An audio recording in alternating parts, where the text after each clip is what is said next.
Welcome to the Catalyst Sale Podcast. Whether you're a sales professional, not in sales, but interested in helping people solve problems, or a founder CEO who's looking to grow your business, you'll find practical tools, stories, and experience you can apply to your role. This is Mike Simmons. I'm the founder of Catalyst Sale. I'm excited to have Rand Fishkin on the podcast today. Rand is the co-founder, CEO of SparkToro, previous co-founder of Moz, and author of Lost and Founder. And I first read that book in August of last year, and I've wanted to have Rand on the podcast ever since, and I'm really excited to have him on. So Rand, thanks for joining me today. Thrilled to be here, Mike. So I wish Lost and Founder was available before I started Catalyst Sale. You and me both would have saved me so much time in writing it. It would have been awesome to have it. Can you just share with the audience what inspired you to write the book?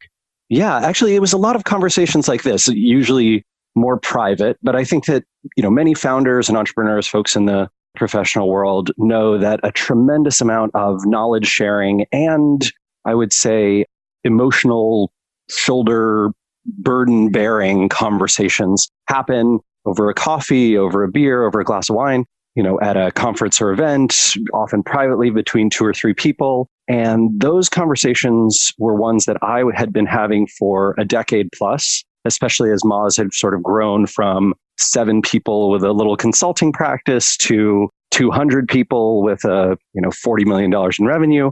The problem was that it wasn't scalable. So people would ask me, hey, do you have time for a coffee? And, in the middle of my career, I started having to say no to a lot of those. And I didn't get to have those opportunities to sort of share the lessons, the challenges, the problems that I was going through, that we had gone through. And I think that as I got to that late stage at Moz, I realized that one of the best outcomes from the company would not just be, the company's performance itself, but hopefully helping other people avoid the mistakes, the missteps that we had made. And that was why I wanted to write Lost and Founder. It's awesome. And one of the things, actually, let me turn this into more of a question than a statement. Why do you think founders feel like they're the only ones struggling with their problem? And is that a fair question? Do founders feel like they're the only ones struggling with their problem? Sometimes, absolutely. In my experience, I literally have an email in my inbox this morning when I woke up from someone I shared a story about recruiting problems, hiring problems from a few years ago. And this founder said to me, "Oh, thank goodness. I thought I was the only one." I'm paraphrasing, but it was very close to exactly those words. And I get those types of messages all the time, right? In person, over email, on Twitter. I think that feeling alone is a fundamentally common characteristic of founders because we don't often get to interact with one another, right? We are working with our teams. We're working with our partner companies. We are working with investors. We're working with people we want to hire and do business with people potentially that we want to sell our products to. And those are not good places to have conversations like, hey, are you also having trouble getting your metrics right for your board? Hey, are you also having trouble hiring right kinds of people? Hey, do you also experience this challenge with culture issues inside your scaling company? Those are conversations you sort of save for exclusively the time when you get to talk to another, usually non-connected or relatively non-connected to your business founder. And we don't get to have those, right? Yeah, and it's really hard to find those who are not connected, or at least from what I'm seeing, it's hard to find those people who are not directly connected because we get our own circles and we have these networks that we build over time. And then you start to think, well, if we're all kind of looking to get some kind of funding resource and we're not as a business, I have no interest in going out and seeking outside funding. And some of that is based on the feedback you gave in the book. And so I'd like to transition into this discussion around investing, because I know that you are involved in investing. When it comes to founders who are looking for investment, why should they not think that the organization who is going to provide some funding has their best interest at heart? Well, it really depends on what best interest means. Okay. Right? So a lot of investors say when interests are aligned, right? Investors and founders work wonderfully together. And when they're not aligned, a lot of problems appear. And I think one of the biggest challenges is that when founders take capital or attempt to raise capital, they don't fully understand the mechanics of the investors from which they're raising, and they don't understand how priorities can shift from year to year inside those funds or for those investors. And that can make for big challenges, right? So let's say, for example, that you are going out and raising money from a venture capital fund. That is one of the most common, unfortunately, most common ways to raise money. I say unfortunate because I think even venture capitalists, all of them would say VC is right for less than 1% of all companies. And yet 99% of founders, when they think about raising money, they think venture first. It's got sort of all the media and all the press. It's the one that catalyzed a ton of the most important and largest companies out there right now in the tech world and outside. And so it's kind of a default for a lot of founders when it probably shouldn't be. But let's say you're going out for that. You go and pitch a bunch of investors. You tell them, hey, we've got a rapidly scaling business. We think that, we can bring remarkable returns over the next, 5 to 7 years. And you manage to convince someone that, yes, they should give you $2 million for your Series A, and they own 20% of your company. Actually, let's do it with exactly Moz's numbers. In 2007, I raised $1.1 million mostly from Ignition Partners, which is a venture capital firm here in Seattle, in the Seattle area. And they owned about 14% of Moz. In 2011, so 4 years later, we got an offer to sell the company for a multiple in value of about 7 times their investment. So they would have made, $7 million, right? 7 times their money back in 4 years. That's a pretty good return, but $7 million does nothing for a $250 million fund. It is basically, if the partner who invested in us had come back to her team and said, like, hey, I got a 7x return with Moz, they would have been, kind of stick your finger in the air like, whoop-de-doo, who cares? Like, you should not have wasted your time with that company. That was that's a bad use of your time. So, it's not that they were never unsupportive. They were always awesome to us. I think they were a very good investor, but incentives are not aligned, right? Because they just can't move the needle on that fund. I think this is a really hard thing for a lot of folks to realize. Same story as we scaled more, right? So we get to, I think Moz is doing $55 million in revenue a year right now. It's growing at about maybe 9 or 10% a year. So kind of a slow growing company, very slow growing for a venture-backed tech company. It's profitable, so it's sustainable, but that is, that's kind of the opposite of what you want. Look at another company like, oh gosh, I think they're about to go public. Do you know Fiverr? Yep. Yeah. So they're the company, you post something like, do this small task for $5. Yep. They now offer a wide range of them, but I think they're doing $75 million in revenue, but they're growing at 40-ish% year over year and losing 10 to 20 million a year, right? Wow. So not profitable. Yep. Now, you and I would like to own Moz, right? Right. That's the company to own. They're profitable, right? They may not be growing as fast, but they're spitting off cash as opposed to burning through cash and growing at a faster rate. But an investor, a venture investor, total opposite. So it's a very different world, right? You optimize for really different things. If you don't understand all the mechanics of it, you can really get burned. And I try to detail a lot of that in the book. Yeah. So if we could go another level deeper and talk about the different types of investment. And I'm a novice here when it comes to investing. I hear things like private equity. I hear things like venture. I hear things like angel. I hear a number of these smaller, crowdfunding groups come together. If, let's say, you're talking to me and I'm like to learn more about the investment space, how would you distinguish between those groups, those tiers, or maybe some other tiers that I might have missed? How would you describe that to me? Yeah.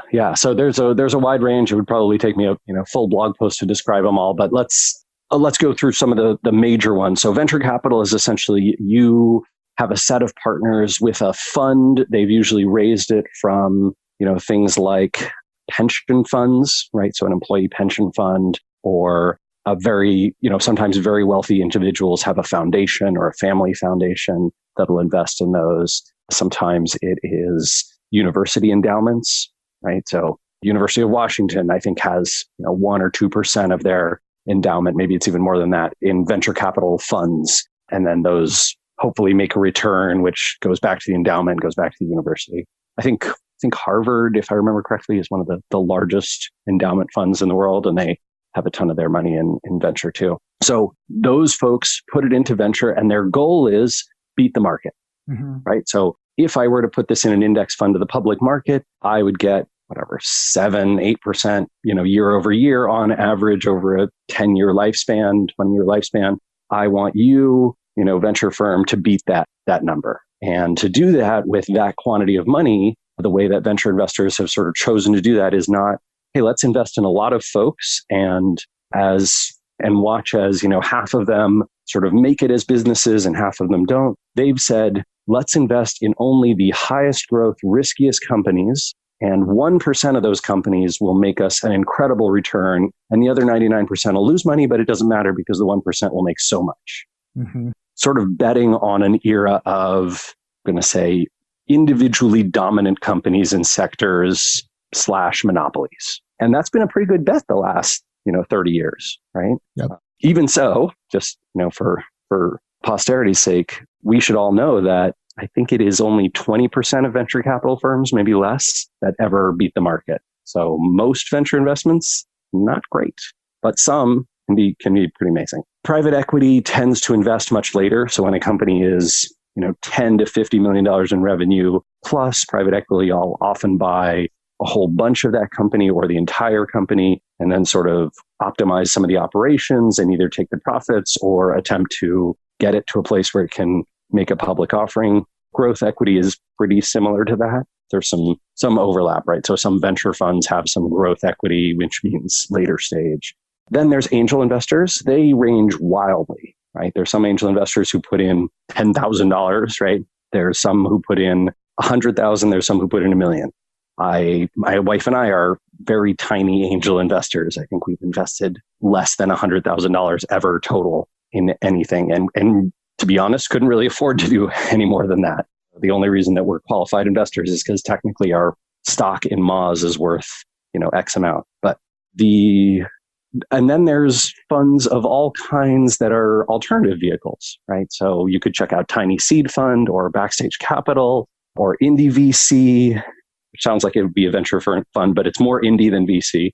There's revenue loan companies that basically will give you a loan against the money that you're making, and you sort of pay it back over time. It's a little riskier and more expensive than a bank loan, but you can get more with, less collateral.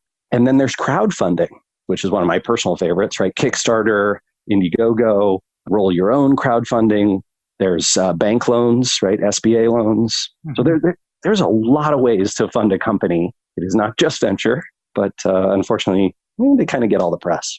And this is where mentors, I think, can really help you, or at least I lean on folks to help get an understanding of what are the options, whether it's an option on go-to-market strategy or an option on something else. And in fact, I was fortunate enough to be able to participate in the Backstage LA cohort as a mentor to help on the sales side and some of the customer success metrics side of things. And just an awesome group of founders solving some really challenging and interesting problems in the marketplace in that cohort. Yeah. I think Backstage Capital is doing some really cool things, but I completely agree with you. Let's say you are not a founder and you just listen to this, 5-minute diatribe from this Rand Fishkin guy about all these different funding options and kind of like, well, why do I care? Like, how does that matter to me, right? I work in an organization and I'm trying to, help with in my sales role, my position. And the answer is this stuff rolls down to everybody. This changes the fundamental incentives of what you need to do as a business and what every person in the organization feels and is responsible for and works on every day. And I think it really sucks. I think it really sucks to be an employee at a company and to not understand what their true north is, what their goals are, why they have to operate the way they do, why the CEO is telling me I need these targets, why the chief marketing officer is saying, hey, this is how it has to be.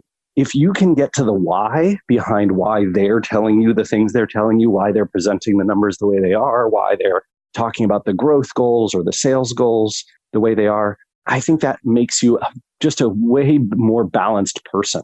Never mind a better employee, which it does too, but it helps you kind of sleep at night because you understand, oh, I get it. Because of this pressure, because we have these types of investors or don't, we need these types of fundamental operations to make a go of things. This is why they're really happy when X happens and really unhappy when Y happens.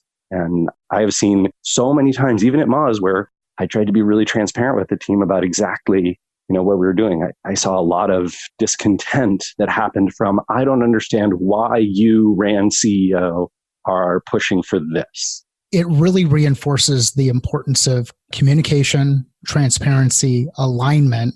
And there's two sides to this coin. There's the leadership and the ability to communicate and set expectations and make sure that there's clear alignment across the organization. But it's also on the employee side to make sure that there's still alignment relative to why they're working inside the business and why they're interested in supporting that customer base and why they're doing the work that they're. I'm really glad you put it that way. Like I think it is required. I think there is more communication required from leadership. I think there's also more curiosity required from the team.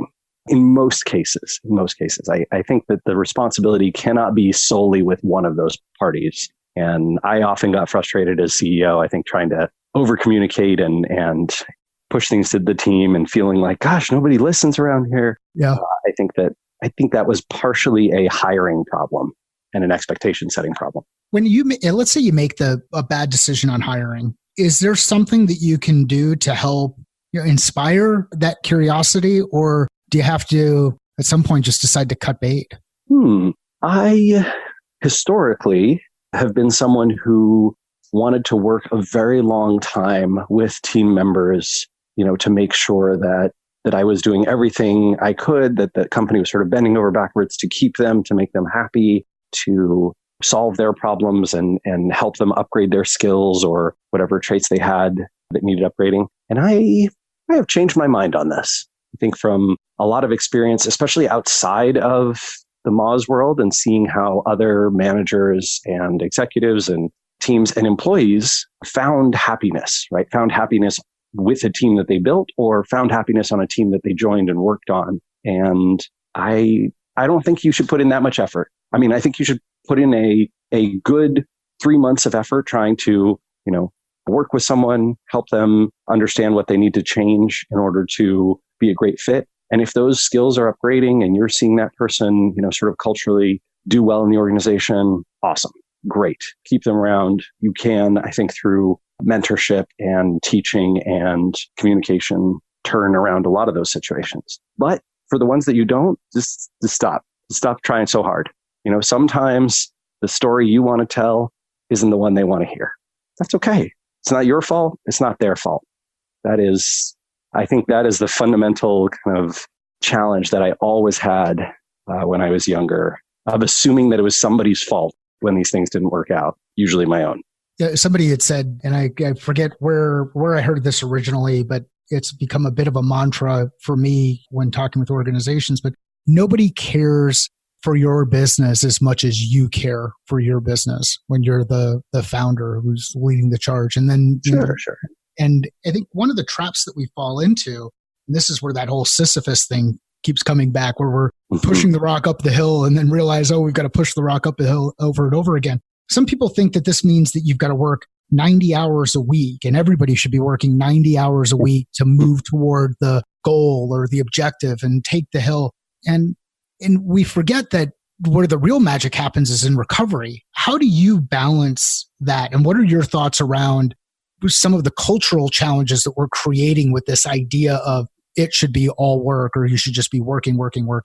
Yeah. So interestingly enough, I think that the core of my job, right, as a founder and a CEO, the best thing that I can do is to make the absolute most optimal decisions for the company, right? Decisions about where and how to distribute resources, just decisions about who to hire and keep on the team, decisions about how to structure things, decisions about which product strategies to pursue and not to pursue. all those kinds of things, right? It's really a decision-making role. And you can test for decision-making ability very easily. In fact, standardized testing is basically a decision-making grading system, right? So when researchers take people of all stripes, CEOs and founders included, and stick them in a room and ask them to make a bunch of decisions on a test, their decision-making quality goes dramatically up if they get 8 or more hours of sleep a night and spend 8.5 hours or more in bed a night. If they work 45 or fewer hours in a week,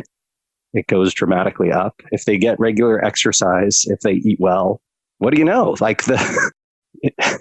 I cannot think of a good reason to intentionally impair the most important part of your job, which is decision-making, making great decisions by working tons of hours, by getting not enough sleep, by eating poorly, by not treating your body well.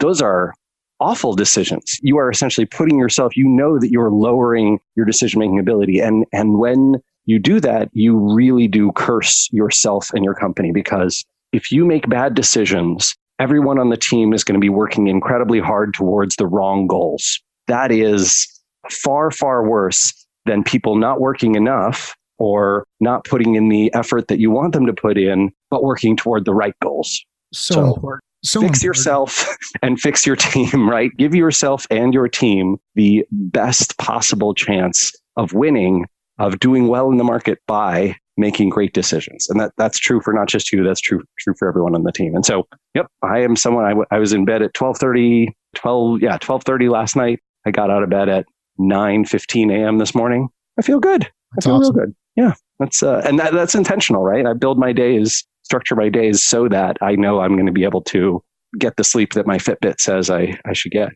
Well, and that's one of the really cool things about the data that's at our disposal. I picked up an Oura ring back in November, and it's awesome to be able to keep track of things like heart rate variability, how that changes depending on workload. And it's amazing. It's amazing the difference. Even if mentally you don't feel like there's a difference, physically you can see the difference.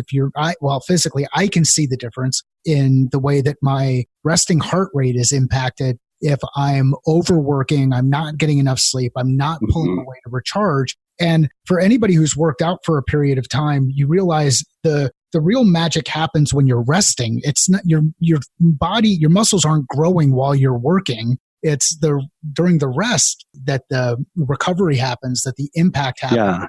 And that's true for the brain as well, right? So I think that there's like all this, why do we dream? And research suggests that dreaming is actually like a cleaning mechanism. It's a side effect of the cleaning mechanism that your brain goes through while you're sleeping. Yeah. And so it is, I think it works very well with thinking about bodybuilding and sports, right? And you look at professional athletes and the fact that they are sleeping 9 hours a night, and then how their trainers are telling them, you have to get that much sleep, right? And then we go to the business world and we're like, you know what? I'm going to wear it as a badge of honor that I only sleep 4 hours a night, and I'm constantly super, incredibly tired, and I'm way overworked. I don't think that should be a badge of honor. I think that's a sign of failure. Yeah. Yeah. And it's hard to reconcile with that when there's the market pressure to say that that's a badge of honor. And it kind of gets into this whole idea of, ask a founder how the business is going. And most of the time they'll tell you, wow, things are great and exciting. And then the reality is, if you get back into it, they're not sleeping. They're stressed beyond belief. They don't know if the decision that they're making is the right decision. And if this gets back to that piece around having a core network that you can trust and lean on, I wouldn't have made it through the 3.5 years that we've gone through with the business if I didn't have that network to lean on, people that I could trust, where I could open up and have direct conversations with about the struggles of building a business. Yeah, one of the things that I really recommend, I actually recommended this to Geraldine, my wife, my partner. And Geraldine's an author as well. She published her book a year before mine, and just won a James Beard Award for an essay that she wrote, which is incredible. They send you like a medal in the mail. It's super cool. It's cool. Yeah, it was kind of amazing. So I recommended this to her, and I've recommended it to a lot of folks in my fields, right? In the marketing world and in tech and startups, which is find 4 or 5 people that you have a connection with who do the same work as you, but are not generally directly competitive, right? Mm-hmm. So that could be people that you meet through conferences and events, or, through LinkedIn and Twitter and online conversations, or people from, whatever, your school or other groups that you might be part of, and ask 4 or 5 of them that you really like, that you click with, hey, can we join a, depending on your communication preference, email group or Slack group? Yep. Right. And just have a little, or a WhatsApp group, and just have that so that we can share our experiences with one another. Like, you're having a good day? Awesome. Put something in there. You're having a bad day? Fine. Great. Put it in, right? Just tell everybody how things are going with you. Ask people questions. Hey, have you ever had a blah, blah, blah situation? What did you do? Hey, have you struggled with this? Do you know a good provider for blah, blah, blah, blah, blah? Build one of those. I have found them to be just transformative. I'm part of several different fields, and I love helping other people. And I've seen that come back to me in spades. And I love the sharing aspect of it. I think those are some of my favorite emails to get is stuff on those lists. It really reinforces the value of community. Yeah. One of the other, and you covered this in the book, and I do want to get into a discussion around SparkToro as well, but you talk about diversity. And when you talked about diversity in the book, I think the specific example you used was relative to user interface and user experience. Yeah, right. That people would experience because of their diversity that you couldn't have experienced. Or if you would have chosen to have everybody look the same or be the same, you wouldn't have been able to get that experience. Where does diversity play in all of this? And what should we in general be thinking about when it comes to diversity? So my favorite quote about this, I can't remember who it's attributed to, but it is basically that talent is equally distributed, but opportunity is not. And fundamentally, that feels unfair to me as a human being, right? I think fairness is sort of a core concept that every primate has, right? Even monkeys in the zoo, like you give 2 bananas for doing a task, you have another 1 banana for doing the same task, they get real mad. Yeah, and rightfully so, right? We have this like fundamental fairness, right? 2 bananas, I do the task. That's awesome. And as a founder, as someone who does recruiting, as someone who tries to create products for a market, as someone who tries to sell to a market, I think we have to recognize that we have inherent biases, right? We all grew up in a society that has inherent biases. We'll never be able to get away from them. And so we all have to do work in order to attempt to overcome them. And those biases are so many. The user interface example is a good one, right? Where we created something. I loved the way it looked. Our designers thought it was beautiful. And thankfully, we showed it to the colorblind guy on our team who couldn't tell the difference, right, between several portions. And we're like, oh, crap. Yep. If we launch this, there's 20% of our customers probably have some form of colorblindness, because that's what it is in the population, right? And I think for men over 40, it's like a full 25% or something like that. So just we're going to be excluding a high percent of older men necessarily with this product. That is biased. And thank goodness we showed it to you. And now we can fix this issue. And that feels pretty comfortable. I think you can say that to someone of virtually any political persuasion. And they're like, yeah, obviously, of course you should have shown it to the colorblind person. That makes total sense. And then you get more challenges when you touch on, for some reason, it's more sensitive when you say, hey, there's language that fundamentally appeals to men versus women. And when you put that in your job postings, you are going to get more applicants, right? If you show that to an equal number of men and women, a bunch of women will say, that job does not sound appealing to me. And a bunch of men will say, that job does sound appealing to me. What can you do?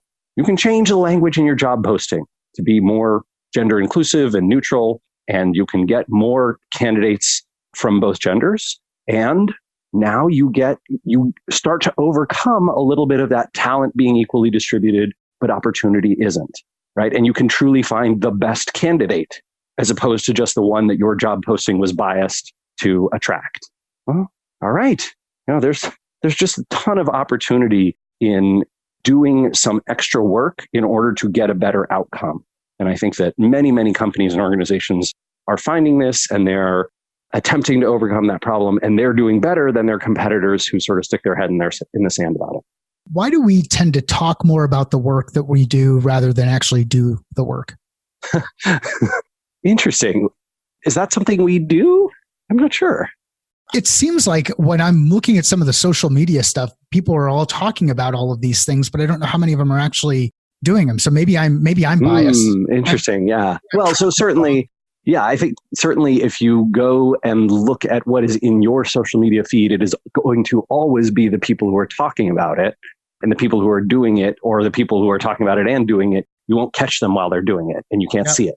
So yeah, I mean, I think that there's certainly a small percentage of people who talk a big talk and don't walk the walk. But yeah, I'm not sure that I've seen that as much in sort of my worlds. Maybe that's mostly because, people, I don't know, wouldn't have a lot to talk about if they didn't do the work. If they weren't actually doing it. Yeah, that's awesome. So Geraldine has made an impact on our family just from the standpoint of being part of the group or being part of Cranium. Oh, right. Yeah. She used to be work on the game, writing questions, and yeah, she has an incredible mind for trivia. So yeah, never challenge her on that. So I've got just a couple more questions as we kind of wind down the conversation. And Rand, I could talk with you for hours upon hours.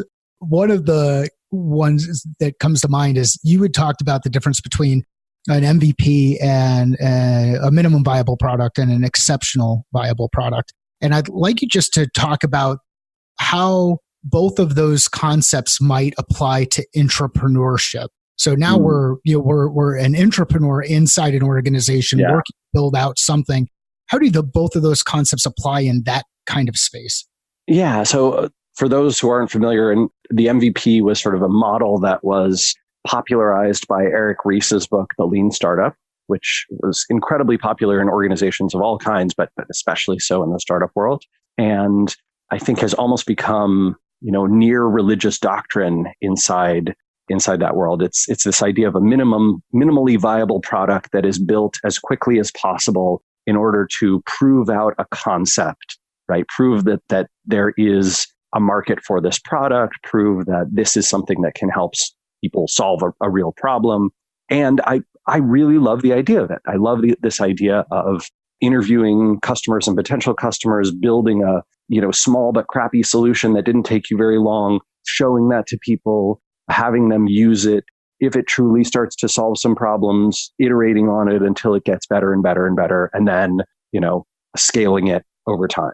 I think where I'm not even sure I disagree, because I don't think that the lean startup model proposed this necessarily, but many, many folks unfortunately took it to mean we should publicly launch our MVP, right? We should put that on the market as soon as possible. We should get out the earliest, crappiest version as soon as possible so that people can test it and we can get feedback and we know whether we're onto something or not. And I understand that pressure, right? As a startup, oftentimes you are digging into your personal savings or, your investors' money, and that burn feels pretty bad. As an entrepreneur, you're feeling a different kind of pressure, but it is similar in that you are inside this organization that has given you a certain time frame to prove something out. And I think you take a lot of risk with your career when you say, yes, I'm going to run this thing. I'm going to build this product out internally. And people can get, they can have their careers negatively affected, certainly inside the company and their reputations too, if that product doesn't work out, right? Like, oh, Rand built this. Yeah, was it? Nobody really liked it. Well, we can't trust him to do the next project, right?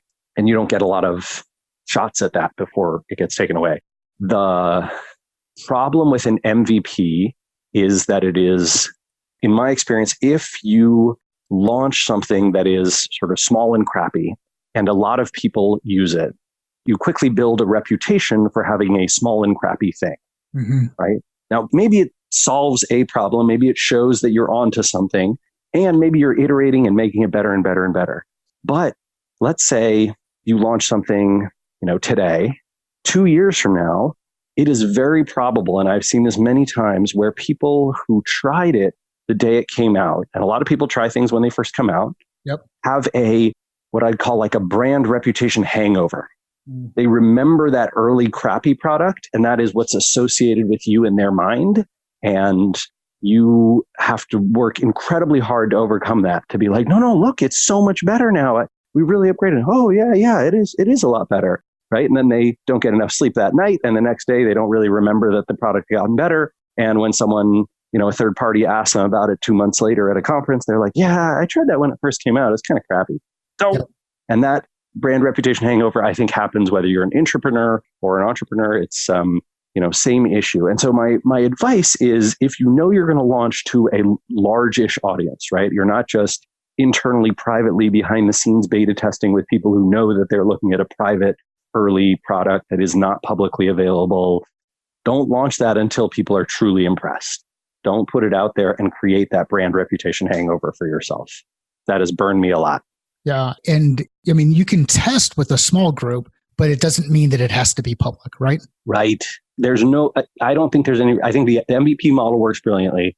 I don't think there's any reason you have to go public with your MVP until people are truly excited about it. So let's talk about your new adventure, SparkToro. Okay. Yeah. I am ashamed to admit that my SparkToro score is a 5, and it's not like golf where you want the low score. So I will continue to see how things continue to evolve and iterate. But what inspired you to launch SparkToro? Where can people find more about what you're working on, and what would you like the audience to know about what you're building? Yeah, SparkToro, I think it's in a different field, a very unique one. In fact, most of the people we talk to, Mike, I have to ask you as well, since I always try and ask everyone I talk to.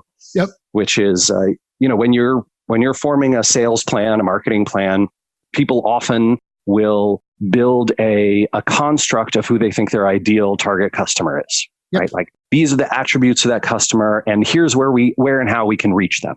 Right? That we think that a lot of them are, whatever. They are on LinkedIn, but they don't regularly read their feed there. They listen to these podcasts. They go to these conferences. They subscribe to these YouTube channels. They perform these types of Google searches. They read these blogs and websites. They get these email newsletters, that whole list. Yep. What do you call that? What do you call that research? Like, what that work that you do, that sort of process?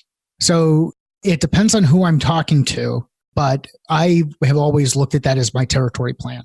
And the way that I've identified that is, I know I can't boil the ocean. So if I can create a list of 4 to 5 yes/no statements where the answer is yes, I can isolate a market into a much smaller category. It's not as detailed as what you described as far as some of the persona stuff that you're describing. So for me, it's the company is an enabling technology. They have over 20 to 50 employees, 5 million in annual recurring revenue, technical founder, and maybe they're looking at the US or North America as an emerging market. So it's very clear and very defined. Got it. Yeah. So what about the portion where you say, and here's what my target reads, listens to, watches, pays attention to, engages with? I would love to get that, because today what I do is I try to figure it out just by looking at where they are. So it could either be LinkedIn, it could be Twitter. And this is why I'm a big Twitter fan, is I can see a lot of things that are happening in the market, but I can also create a lot of noise. So this is a challenge. Yeah. So we were finding that consistently, right? We were watching people build these, whatever you called them, right? Marketing plans or go to market, or some people called it personas. Some people called it audience development, whatever. I've not heard the term that you used. You said territory plan? Territory plan, or if we're working with some folks in the military, we'll talk about it in the context of an area of operations. Okay. Yeah. Interesting. So those are ones that I haven't even heard in our research, right? But I think this is a challenge, it's a fundamental challenge of SparkToro is we are going to help you, you're going to tell us an audience. You'll tell us, I am looking for people who frequently talk about X, or who have these words and phrases in their bio or in their job title and role, or I can't really describe my audience to you, but I can tell you other people they follow. So my audience follows this other Twitter account. So if there are people who follow that Twitter account, I want to find out what else they pay attention to. How else could I reach them? You could plug in a competitor, for example, or a website, right? I know that my audience visits this website or pays attention to this website. So now go tell me all this information about them. And we will essentially crawl, we have a profile database of 50 million, 60 million plus, basically anonymized profiles. We don't have like name or demographic information or those kinds of things. But we have some demographics. We have like their location. We have the words and phrases they use in their bio. We have their job title and role. We have the company they work at. We have the words and phrases they use when they share things on Twitter and what they put on LinkedIn and what they put in their, what they follow on YouTube and which podcasts they listen to and all that kind of stuff. And so then we can aggregate those and say, okay, for people who talk about sales enablement, they follow, listen to, pay attention to, watch, read these sources. This is where you can do marketing to reach them. That is essentially the product. It hasn't launched yet. We're still probably a few months away from launch, but you can, if you're interested in it, you can check it out at SparkToro.com. There's a page that describes the product we're building, and you can get on the beta list if you want. But it is definitely a fascinating journey to be operating in a world, in a market that doesn't have a name, right? Because fundamentally, there's no technology like this. There's not a lot of software that people use. Most of the people who do this work today use surveys and interviews and online research, right? Like you do, Googling around, going to LinkedIn, going to Twitter. So we're kind of in this brand new space. Well, old space. We're in this old space with no players. It's weird. Yeah, well, it's absolutely awesome, and I'm really excited to see how things continue to evolve with it. And I've signed up for the beta, and there'll be links in the show notes for people to follow. Rand, if people would like to connect with you, where's the best place to find you or keep track of the things you're working on? Yeah, I am most active on Twitter, where I'm at Rand Fish, and you can also obviously follow the SparkToro blog, which is where I post a lot of my marketing and tech thoughts. Rand, this has been an awesome discussion. Thank you very much for joining me on the podcast. Oh, it was my pleasure, Mike. Thank you for having me. Rand, thanks for joining the podcast. That was an awesome discussion. We will include all of the links in the show notes. If you have not picked up Lost and Founder, please do so. You'll be happy you did. If you know somebody who would benefit from hearing this discussion, please share it with them and let us know via Twitter or LinkedIn. I'd like to hear how you're applying the lessons learned and concepts discussed in your role today. Sales is a thinking process. How are you thinking differently about yours?